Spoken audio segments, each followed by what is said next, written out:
the Engineering Construction Division under Mr. Dalton.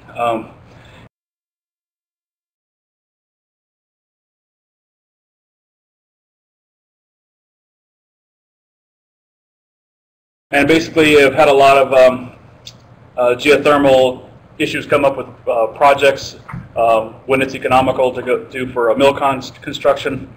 And I get a lot of questions from people asking about it, looking at converting their home, which I just did recently. I converted half of my home. My house is basically was built in '81 and then added to with an equal-sized addition in like '97. So I have two 2.5-ton heat pumps. So I have two separate systems. So I converted half my house because there is a 30% tax credit, which, as you'll see, makes a big difference on whether it makes or breaks doing this kind of thing. So I'll go ahead and get started. First question is geothermal or ground source heat pump? You've probably heard of it both ways. How many people have heard the term geothermal applied to residential uses? Okay, 4, 5, 6. And or ground source heat pump. Do you hear that more often, anybody? A couple people? Really, the terms are used interchangeably, especially on the residential side.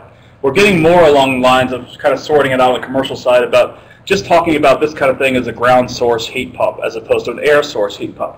Because geothermal kind of gets into the implications of geothermal power, which is where you're using volcanic heat in certain parts of the country, near Yellowstone, that kind of thing, where you have volcanic heat in the earth that you can tap into, 190-degree hot water coming out, that you can use to drive a steam turbine or a racine generator. They can get that, leverage it over the 212 degrees, which actually generates power.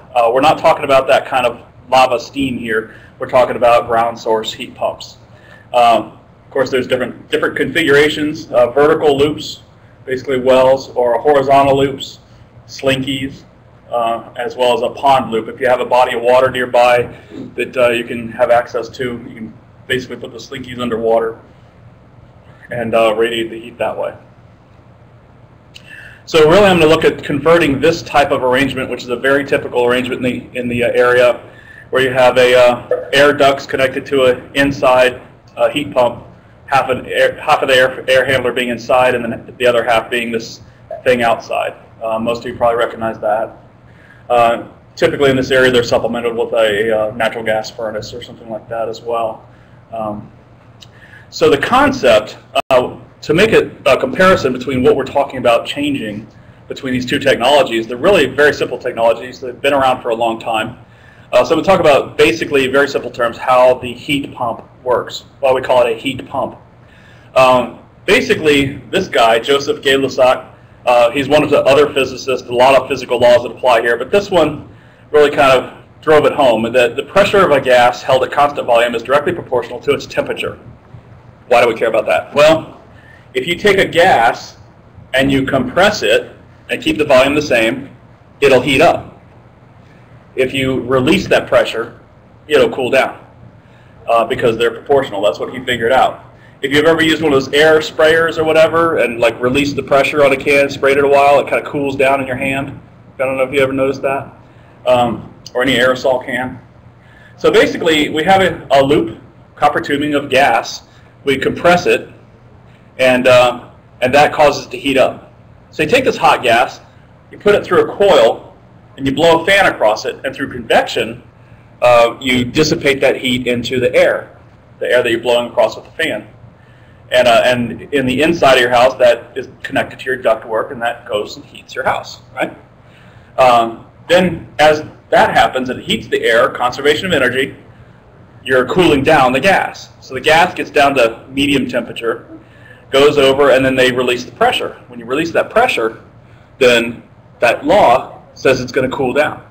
So it cools down the gas, and then you run that through a coil, and then you basically absorb heat out of the air.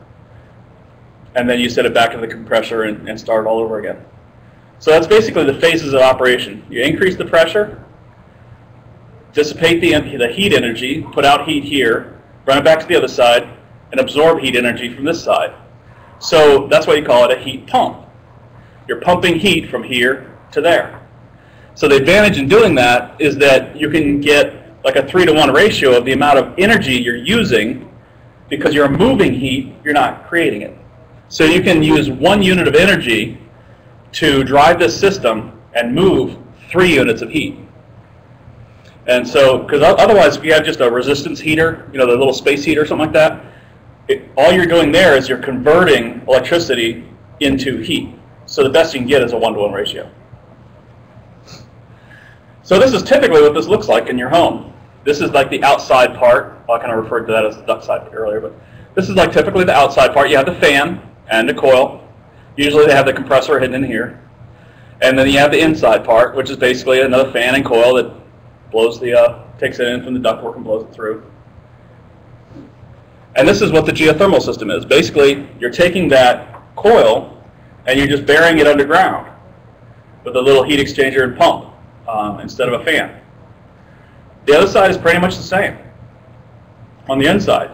And of course, this can be a horizontal, this is a slinky, a horizontal slinky coil like that, or you can take these little loops of coils and stretch them out to 300 feet long by 6 inches wide, and you have a vertical coil, vertical loop.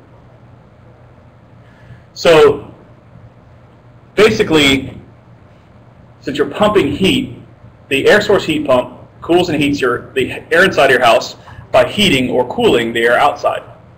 The ground source heat pump similarly cools and heats the air inside by heating or cooling the ground outside.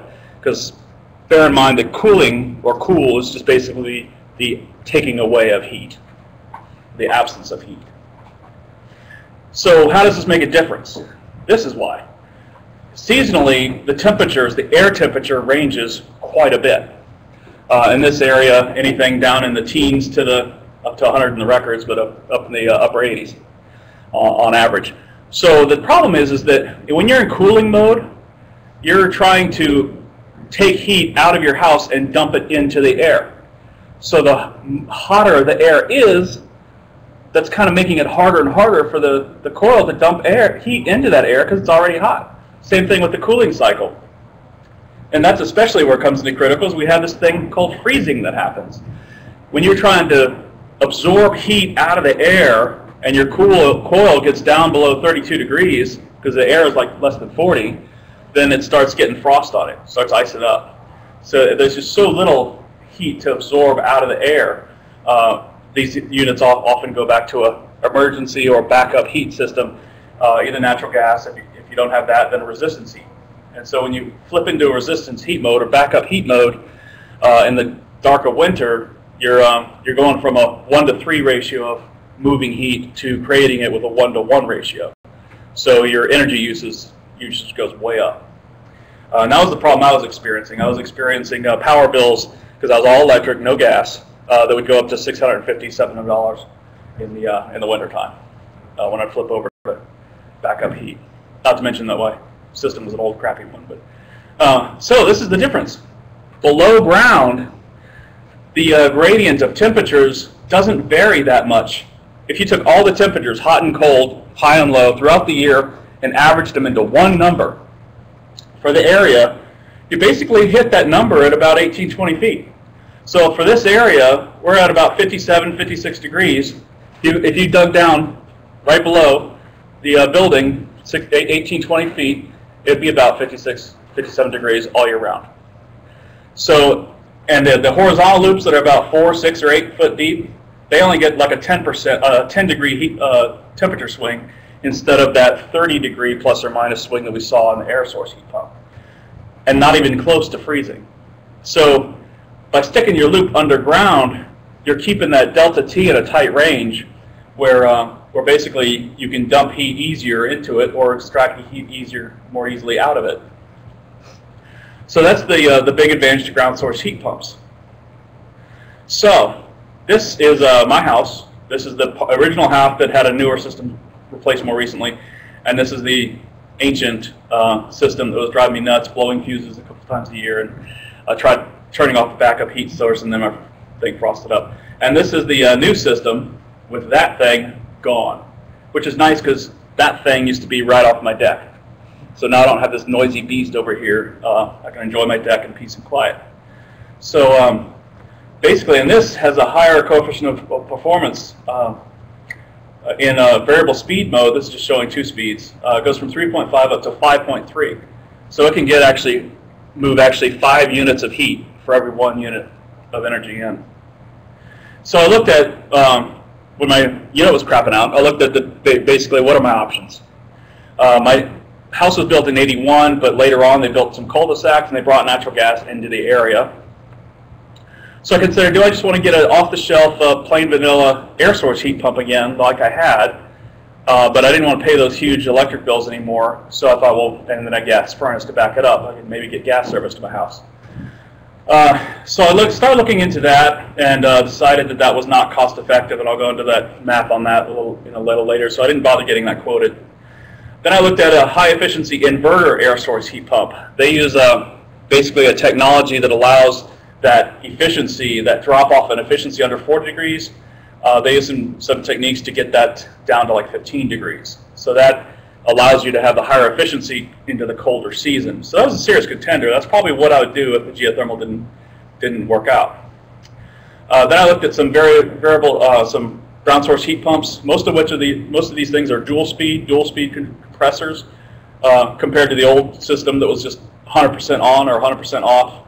And you had the thermostat, and when it kick on, it would kick on, and when it kick off, it'd kick off until it got cold or hot, and then kick on again. These things, the dual speed can basically do a half load kind of thing and more evenly keep that temperature more even and use less energy. This is the model I got was a System 7, which is brand new on the market. There's a competitor out there, an Envision series, System 7 from Water Furnace. Envision, I believe, is from Carrier, but it's a true variable speed compressor. It has 12 different levels of performance. So that's what I went ahead and pursued. It was the highest efficiency on the residential market. I figured if I was going to go through all this, I might as well get the biggest bang for the buck I could. It had the lowest life cycle cost, and the first cost being about equal, considering the 30% tax credit, and also there was a $250 rebate from Dominion Power. The additional benefits, I had no outdoor noise unit, and the operation and maintenance, since if you think about it, you have that fan and the coil sitting above ground, exposed to the weather and all that, that's going to have maintenance issues versus tubing that's just buried in the ground that has a 50-year life plus.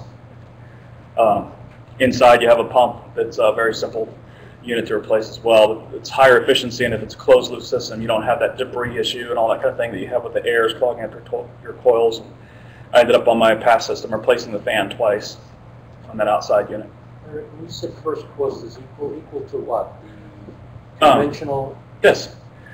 The air source heat pump inverter is $18,800. I got a quote for that.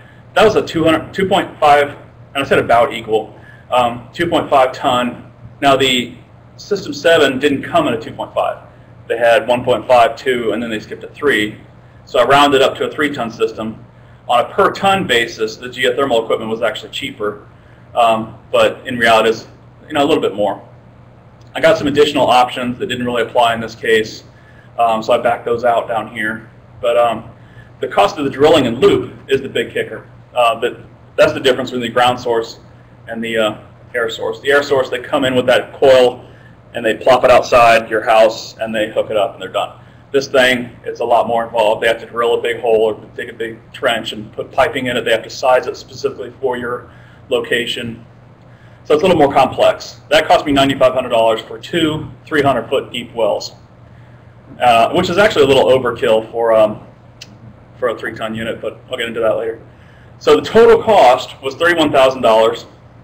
Minus the rebate and the 30% tax credit brings my my first cost, once I get my tax credit, down to $21,000. If you back out the options, that's looking at only a difference between $1,120 between the two, and that is going to be less than a 2-year payback. Probably faster because I think that I'm going to have a higher savings than that because this number is a lot lower than what I'm actually paying. There's a software called LoopLink that is very expensive, but they had a 30-day trial. So I went ahead and downloaded a 30-day trial and put my situation in there. And this is kind of the result. Basically, it compared the ground source heat pump option, and this was not based on a variable speed. This was based on a 2-speed system. So this system was not as efficient as the one I got, because remember I got the one that was the highest efficiency on the market. Resistance heat is our RH, and that's basically resistance heat, basically a heater in your ductwork. Air source heat pump, your typical system, the resistance heat backup. And then a natural gas furnace combined with the air conditioner or a heat pump, and a propane. So basically, as you can see here, the closest being compatible, being in the same ballpark would be the natural gas. But that's not really less, because I don't have natural gas.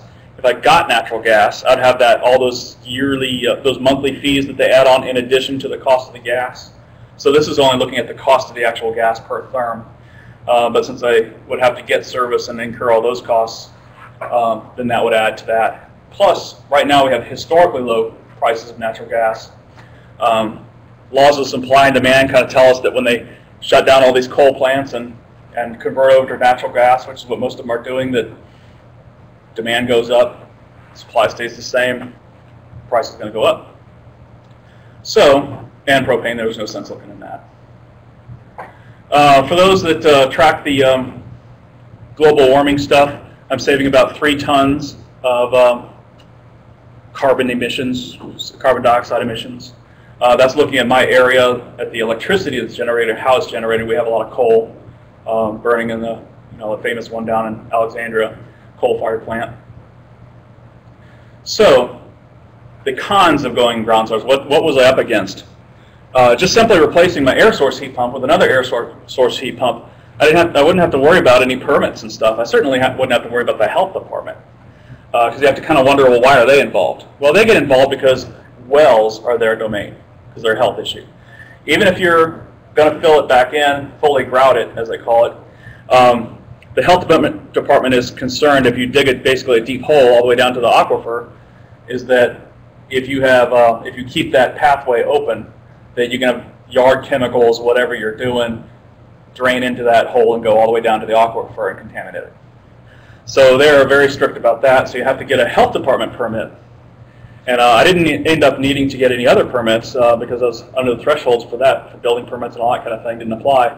But I did have to go through that.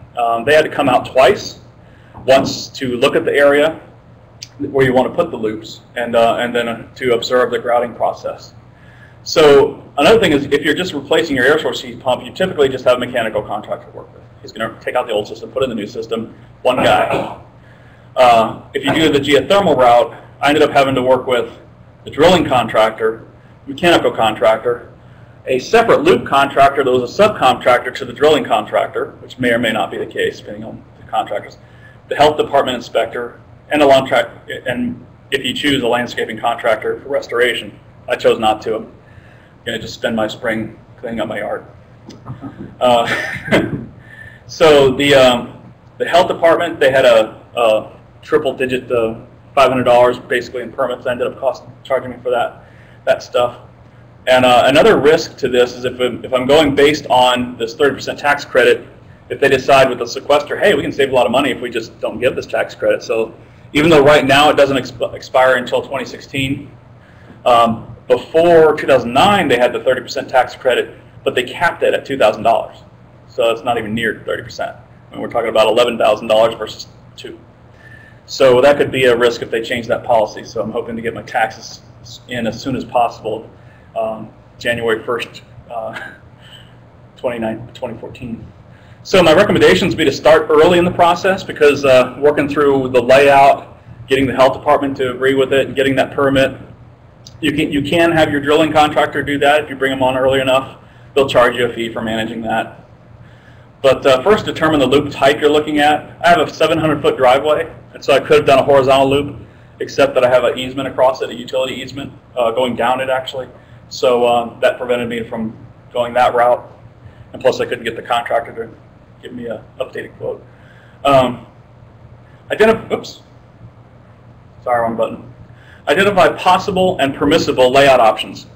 The distinction I'm making is because, like my driveway situation, it was possible to lay out a horizontal loop, but it wouldn't be permissible with the health department. So you have to look at not only where can you fit the equipment, how they can get into your yard, but also, is that permittable within the county to do that? Because they have to control everything, right? So they have setbacks required and all that kind of thing. The regular water wells in Virginia have setbacks, 10 feet from a structure, unless it's termite treated, then 50 feet from an existing well and all that kind of thing. Most of those, they separate wells into categories, and if it's going to be fully grouted, it's a Category 4 well, so most of those setbacks don't apply anymore because they know you're filling it solid, so what's the point? But do stay away from existing wells because you will be disturbing the earth a lot. It's a very disruptive process, and you don't want your existing well to have a bunch of sediment showing up in it or anything like that. Don't cross any easements around the property. That could vary by locality, but I have a feeling it's going to be consistent. Make sure the equipment can access and operate. I'll show you how big the equipment is later. For the other side of my house, I looked at doing a geothermal there. But since it's a tighter access, I'd have to get a smaller tracked rig. They have very small rigs. But the problem is those smaller rigs take longer to drill and they take more manpower, and so therefore they're more expensive to drill. So that would have cost me about $4,000 extra to use the smaller tracked rig on that side, if I went that side. They have some really neat things with direct exchange where they put copper tubing and the actual gas in the ground instead of water, where they put down a big iron ring, and they have this thing that rides around the ring and drills out splayed directions, like fans out from one spot, so that they can do a whole array of wells without having to pick up and move their equipment. Very tight, very expensive piece of equipment to operate, though. So discuss these options with your vendors. Identify extra well locations. I ended up doing 2 300-foot wells. I applied for 6 600-foot wells. Why did I do that? Well, basically, I located 3 wells on each side. My well permit is good, so if I come back and do my other side of my house by 2016, I don't need to get another health department permit because I've already got it approved. They don't. Once you get the health department permit approved, you don't have to build all of it now. You don't have to build all of it ever. They just says that's approved.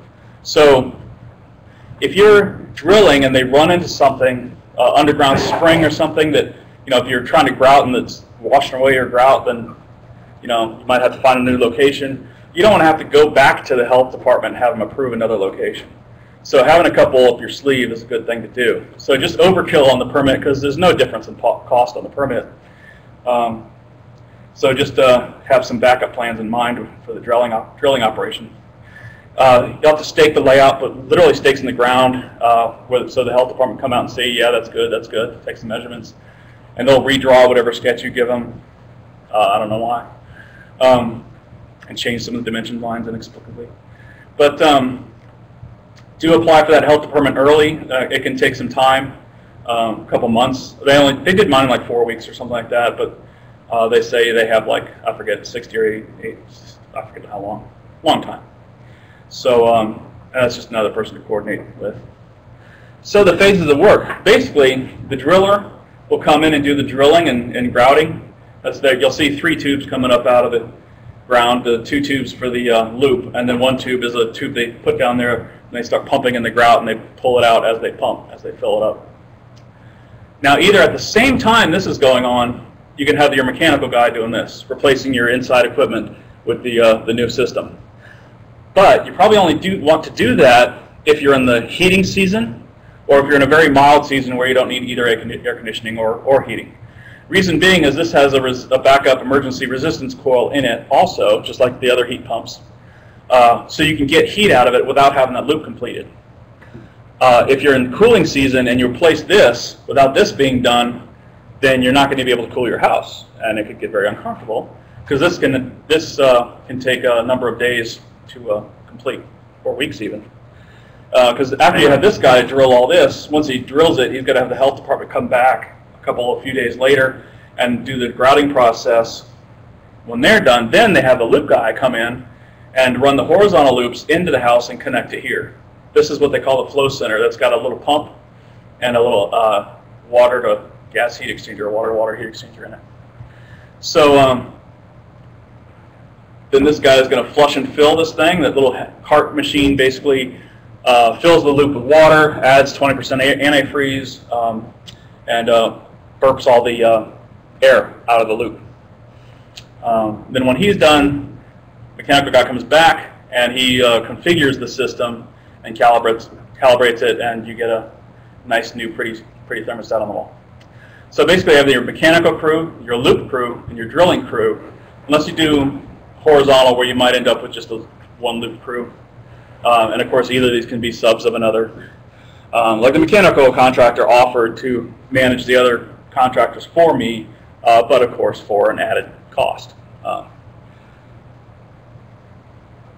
So this is the area. There's one well is going to be here, and the other well is going to be here, or is here.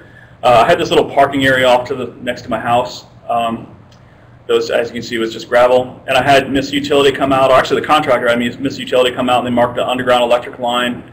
And I went ahead and marked a storm drain that was coming through here. And when we passed over the storm drain with the tubing, we insulated it because that was open to the air over here and back over here. It's culvert, basically. And so you can expect that the ground around that pipe would be subject to the temperature extremes, winter and summer. So, and also I didn't want them to hit it and break it because it's very big. Especially, and here I did some test holes for the fiber optic too, just to help them from getting that. So basically, this is the beast. They backed this thing in there, and you can see it wasn't only that truck that they had to have room for. They had a filter bag over here, and a support vehicle over here, and of course their ride to lunch. And this is the drill rig gearing up. And you can see all the rock dust that comes out while they're drilling.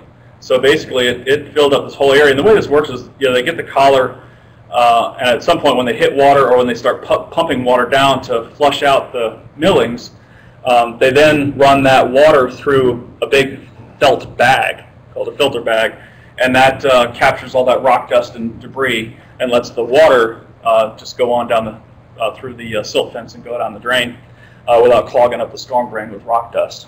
So then, so at the end, you'll have this big filter bag that for $500 they take it away. I told them just to leave it because I thought, hey, rock dust, I can redo my paving, my pavers and stuff, and do a lot of things in my landscaping with it. But I just started to do this weekend because my neighbor was starting to wonder about what's that mat going by. So the inside unit, basically that's the prior picture with the unit itself connected to the same ductwork, and he runs over here to the flow center. So the mechanical contractor installed all this, and then loop contractor came down and hooked in right here. And he did new electrical connections for the unit here, as well as the little pump. It's a variable speed pump as well as a variable speed compressor and all that stuff in that unit. So this is the grouting vehicle, and that's the health inspector. You can see the grout tube and the two loops there. Here he's putting the fitting on the end of that grout tube to be able to pump the grout. The grout is basically a mixture of a bentonite type grout with silica sand. It's thermally enhanced to help get that temperature gradient away from these tubes and let it get out toward the perimeter of that well. Because you don't want to use some grout with something that's going to be an insulator, basically. So he puts that down there. In hindsight, this was 1.25 inch tubing. If I had done 1.5 inch or less, they have these little things they call dog bones, which are little plastic spacers that they can feed down to keep the tubes apart. Because if you think about it, as they're wiggling around as they go down this 300-foot pole, wherever they cross each other, the heat flow is going to want to go right between the two of them instead of going out into the nethers. So here's the loop contractor looking very happy with his cart, and there's the punch through the wall. This is can't really see the well here, but they cut off the top of that casing that you saw in the prior picture, and then hooked up these the tubing, and there's the insulation where it passed over the storm drain to the other loop, to the other well, and they're done. That was basically their rough grading at the end. My restoration work I have to do. They left me a big pile of rock dust over here too. I've already moved that in the backyard and filled some things in. But they initially said they weren't going to have to venture this far over, but they kind of did. And this is like, I don't know if you can tell, but this is like really starting to break over my cherry tree. So this is basically I've had it operational only for 1 month, and so or a power bill. So this is the result. They say you can get up to 70% savings. Well, of course, remember this is half of my house, not all of my house, off your power bill. So my 09 to 12 March average kilowatt usage was 3,133, and the historical averages, high and low together, was 45.5. But if you remember, we had a very cold March. So the March for 13, what my actual realized savings was 631 kilowatt hours, or about 20% savings. Since March was cold, I averaged it with February, and I found that the February average, the monthly average of February being 37 something averaged with 35 equals 41.5. So I thought that was more of an appropriate comparison. Average temperature being 41.5 versus 41.3. Kind of the comparison savings there would be 32%. 32% saving off my total power bill by converting half of my house. So the claims that say you can save up to 70%, that could be legitimate. Because part of that, what I didn't save was my wife still has to have the space heater at her feet all the time, which is another issue. So basically that's the result. Any questions? Yes? The figure you quoted in an earlier slide about the cost of the electricity was like $680. Does that include the half of your house that does have electricity? The $680 that, when I was talking about my power bills? Yes. Yes. The 680 or so in the winter, that was my total power bill for both sides. For everything? For everything, yes. The highest it got was when, I'm not sure if it was Snowmageddon or the year before that, was like $750 or something like that. But the other side of my house has a newer air source heat pump, so it's probably a little more efficient than the one that I replaced. But I'll see this next winter. Yes? If you decide to do trench rather than the well, you just have to put the amount of soil on it to reach that narrow delta gradient difference? Basically, there's you go through like the loop length. You'd have to figure out it would figure out the total linear footage of tubing necessary to dissipate the amount of heat you have, depending on your soil conditions. I had somebody asked me if I did one of these tests in big commercial projects. They'll actually go and test the thermal gradient. Yeah, exactly. The thermal conductivity of the soil. They'll drill a drill rig, one well, and they'll put sensors down and all that. But that's very expensive to do. Well, out of the question for a home. But I had the well report from my 1981 well for water. I'm a well water, and that showed that after 26 feet they hit shale and limestone. Mostly shale, I think, and mica, clay and mica, and then limestone. I'm sorry, then shale. Now, of the rock is really good to dissipate and absorb heat into. Of the rock, shale is really not so good. So I kind of erred on the side of caution, and that's how I came up with a total of 600 feet, being 300 and 300. Originally, I talked to the driller about doing one 600-foot well, and he actually said, I'd rather just move my rig and do two 300, because if I do 600, the tubing lengths come where I'd have to fuse the tubing halfway and blah, blah, blah. It's like, okay, you sold me on that, because anytime you have a joint, it's just a possible leak. So. Is there a sort of rule of thumb for square footage of house versus the number of links you need, or is it totally separate between that? It's they all kind of had some off the cuff per ton, like a 150 to 200 feet per ton as an estimate for that area. But really, it depends on, like if you're on all sandy soil or something like that, it's going to be very different than if you're on all granite. Because granite is super dense, it can dissipate. So that can dramatically affect how long you need. You could probably figure worst case, worst case you're probably going to look at it like 200 feet per ton is from what I gathered, which is what I went with. And it ended up, they hit sandstone and then the shale into that, so I've got better performance than I expected. And plus I used there's a range of, for shale in the books, there's like a range from, I forget what it was, like 0.8 to 1.2 whatever units, and so the average was 1.0. I went with 0.95 just to give myself a little 5% extra, because I was worried, it's like, well, what if my shale is the 0.8, Once you do this, you really don't want to risk having to have them come back and add another loop. You could, but hopefully, you won't want to have to do that. when you have your system working, you want it to be working all the way if it gets to 95 degrees outside. You don't want to be finding out then that your loop doesn't have enough length to dissipate or absorb the heat. So again, well versus trench. Oh, trench. So you asked me about trench. Very similar. Yeah, basically the conductivity of the soil, which in that case, instead of being rock, it's more like looking to be like clay or something like that. So they'll take an appropriate factor. Yeah. But they put it in like the LoopLink software, and there's the LoopLink software would give you the results like, okay, you need this much vertical or this much horizontal. If you have a trench configuration with straight lines or how much of a slinky you need. And so the software kind of does that for you. There's probably formulas to do it the hard way, but I just go by what the software said. Could you use granite? I mean, just trench it in concrete and put would you get the same equivalent to granite or? Well, you probably could do some kind of way of thermally enhancing your temperature distribution, but they say, like, for example, to keep your wells 20 feet apart to avoid them cross influencing each other. So unless you really want to do a 20-foot wide trench, I mean, it's like at some point if you do concrete, or like say you just did aluminum fins, I mean, you could really do great. But what's the cost in that too? I mean, it would have to be. You're just thinking of a long trench with your slinky in it, and just dump concrete in it, because you get the same performance. It's like a 10-foot trench or a 5-foot trench. Like that. Yeah. Well, imagine you instead of doing that thermal emissivity for instead of doing the well, you could do it in the trench, and if you have the land, and you could do that, and basically you just have to adjust whatever factor concrete was versus clay. So you put that in the software would say, okay, instead of a 700-foot trench, you can only need a 500-foot trench, because you're using concrete. I'm just making those numbers up.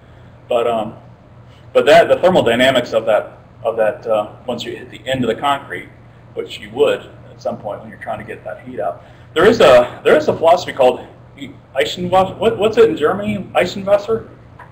You have no idea? Okay, that's my colleague back there. But basically, they had these. They had these huge underground water tanks, which are, if you imagine the vertical loop, just making that 40 feet wide and 20 feet deep. But they use it as a giant thermal reservoir, and they just dump their heat into it in the summer and take it out in the winter.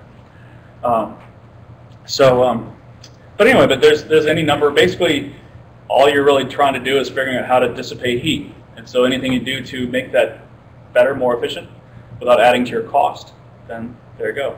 There are some contractors for the horizontal loops, instead of drilling a trench and putting the slinkies in them, they'll do the straight, but they'll do an angle drill rig with one of these steerable drills, and they'll drill out with this thing, pop up at the tip of the drill bit. They'll grab the loop, the plastic tubing, and they'll pull it back.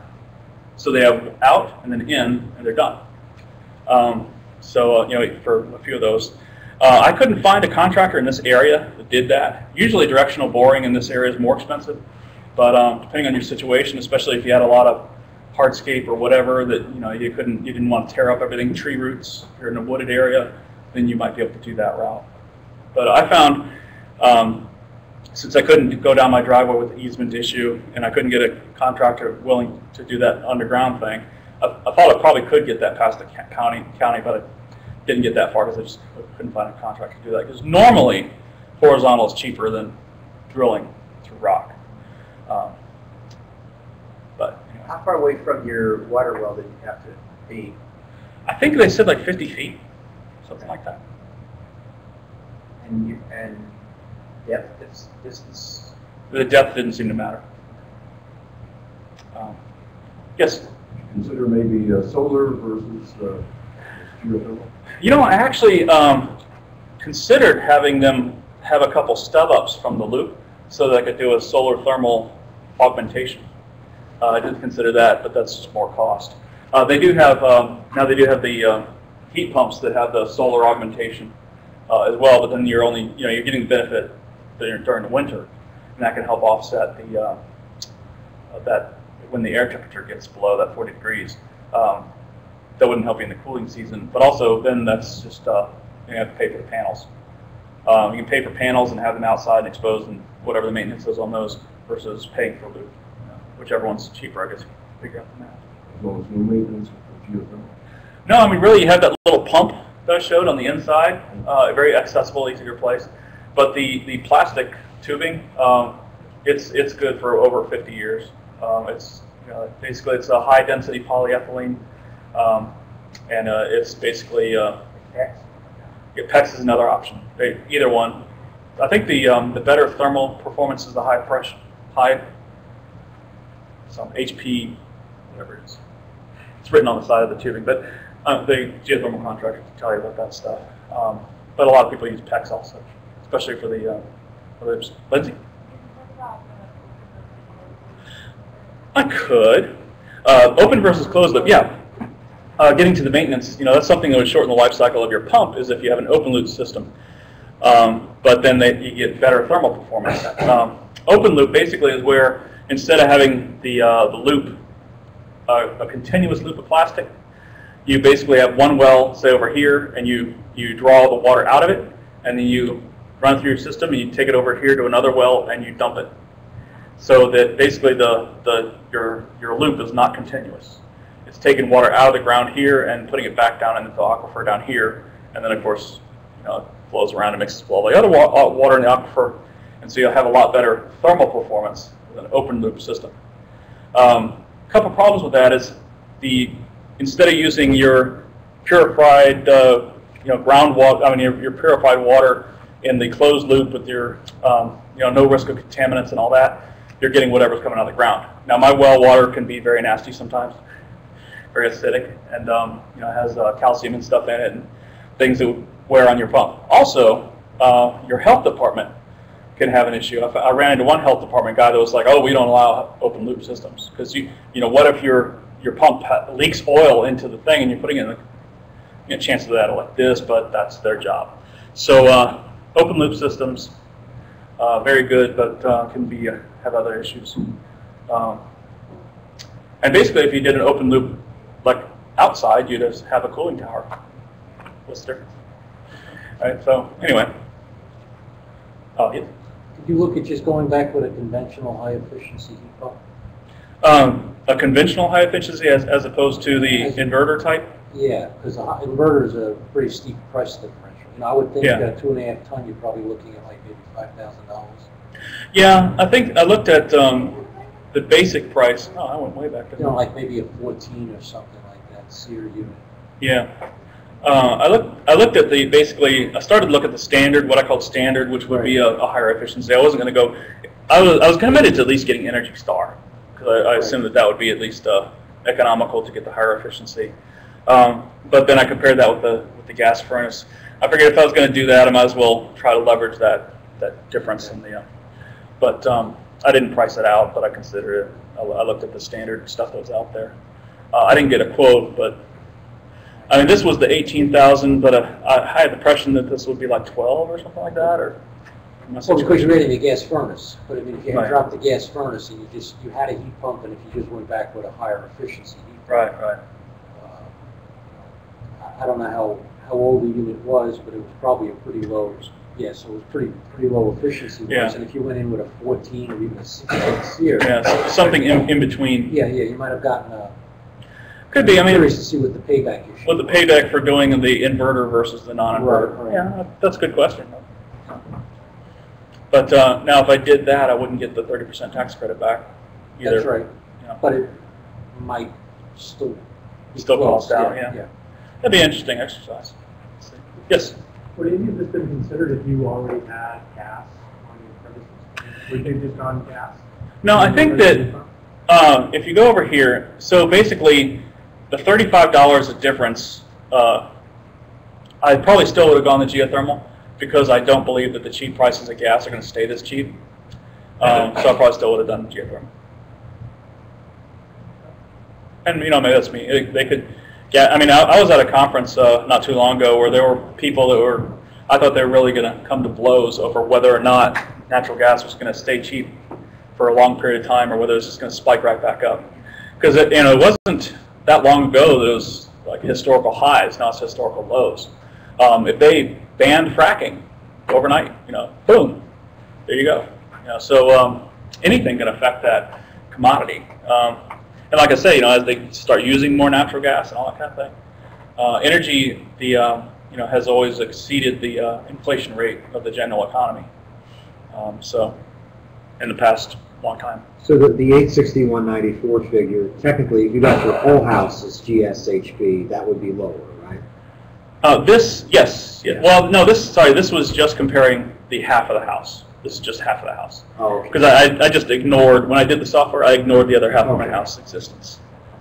So, but anyway. So, I mean, basically, I could kind of like double that for if I did the whole house, I suppose. But the same ratios would be the same. But I did ironically put a propane tank in to power a little gas furnace because I had a alcove built in my wall with a rear projection TV, and I took out the rear projection TV.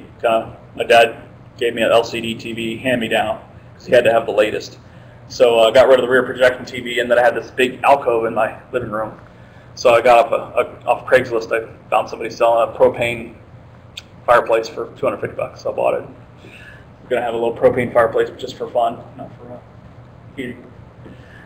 So is there any way you can use ground source heat pump or any other application using your home?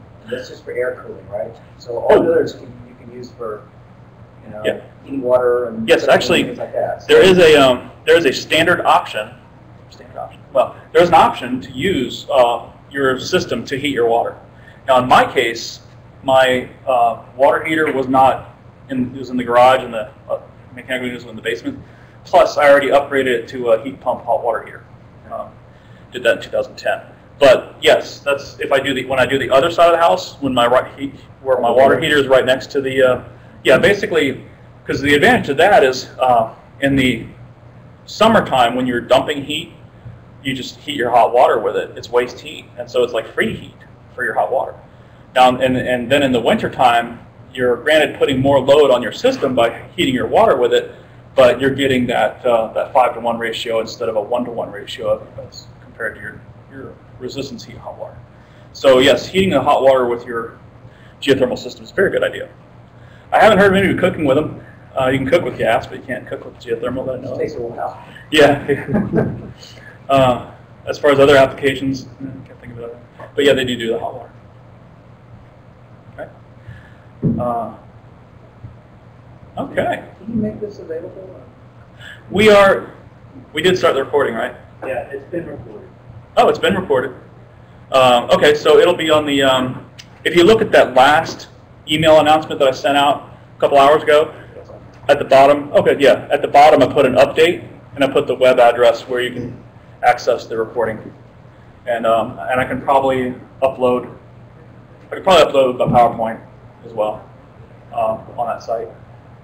It's our engineering, construction, energy, and what do they call it? Energy and sustainability website. I think I should be first.